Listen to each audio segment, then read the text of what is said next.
দর্শক, রাজধানীর ভাসানটেকের জনসভা মঞ্চে কথা বলছেন বিএনপি চেয়ারম্যান তারেক রহমান। সরাসরি চলে যাচ্ছে সেখানে।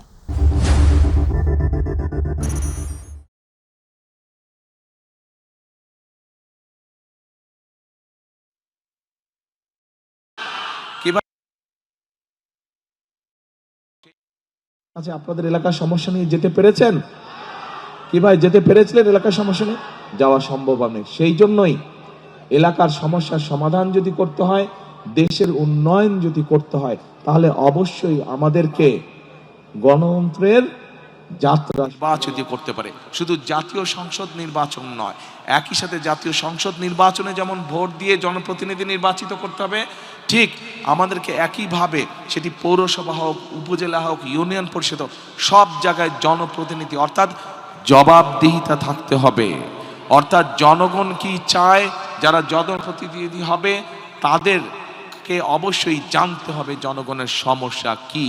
আজকে যেভাবে আমি আপনাদের কাছে সামনে এসে দাঁড়িয়েছি, আমি আপনাদের সামনে থেকে, আপনাদের কাছে থেকে আমি আপনাদের সমস্যা যেভাবে জানতে চেয়েছি, আমি চাই, আমার ইচ্ছা, আমার প্রত্যাশা, বাংলাদেশের প্রত্যেকটি পর্যায়ের জনপ্রতিনিধি আগামী দিন যারা নির্বাচিত হবে, তারা এইভাবে জনগণের কাছে গিয়ে জনগণকে সরাসরি জিজ্ঞেস করার মাধ্যমে তারা জনগণের সমস্যাকে চিহ্নিত করবে এবং এগুলা সমাধানের তার উদ্যোগ নেবে।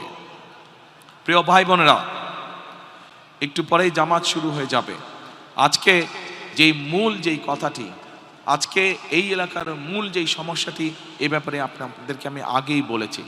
আমাদেরকে যদি এই এলাকার মূল সমস্যার সমাধান করতে হয়, একই সাথে আমাদের যদি এলাকার সারা দেশের সামগ্রিক যে সমস্যাগুলো আছে, মানুষের নিরাপত্তা, মানুষের কর্মসংস্থান, মানুষের শিক্ষা, মানুষের চিকিৎসা, এইগুলোকে যদি আমাদের অ্যাড্রেস করতে হয়, এই সমস্যাগুলোর পর্যায়ক্রমিকভাবে যদি আমাদের সমাধান করতে হয়, অবশ্যই আগামী দিনে বাংলাদেশের একটি গণতান্ত্রিক এবং মানুষের দ্বারা, সাধারণ মানুষের দ্বারা নির্বাচিত সরকার প্রয়োজন। মানুষের নির্বাচিত সরকারই মানুষের সমস্যার সমাধান করতে সক্ষম হবে। প্রিয় ভাই বোনেরা, আজকে আসুন, আজকের এই জনসভায়, এই যে হাজারো মানুষের জনসভায়, আজকে আমরা একটি শপথ বাক্য পাঠ করি। সেই শপথ বাক্যটি হচ্ছে, করব কাজ, গড়ব দেশ, সবার আগে বাংলাদেশ, সবার আগে বাংলাদেশ। কাজে আসুন, আমরা অতীতে দেখেছি এই জনগণের পাশে কারা এসে দাঁড়িয়েছে। কাজেই আমরা যদি অতীতের সবগুলো কাজ বিবেচনা করি, আমরা দেখব একমাত্র ধানের শীষকে যতবার নির্বাচিত করেছে এই দেশের মানুষ, ততবারই এই দেশের উন্নয়ন হয়েছে, দেশের মানুষের ভাগ্যের একটু হলেও পরিবর্তন হয়েছে, ভালো পরিবর্তন হয়েছে। কাজে আসুন, আমি ধানের শীষের প্রার্থী হিসাবে আপনাদের কাছে আমি ধানের শীষের পক্ষে ভোট চেয়ে যাচ্ছি। একই সাথে আপনাদেরকে আমি অনুরোধ করছি, যেই পরিকল্পনার কথাগুলো আপনাদের সামনে আমি তুলে ধরলাম, সেই পরিকল্পনাগুলোকে যদি বাস্তবায়ন করতে হয়, তাহলে সমগ্র বাংলাদেশে ধানের শীষকে জয়যুক্ত করতে হবে।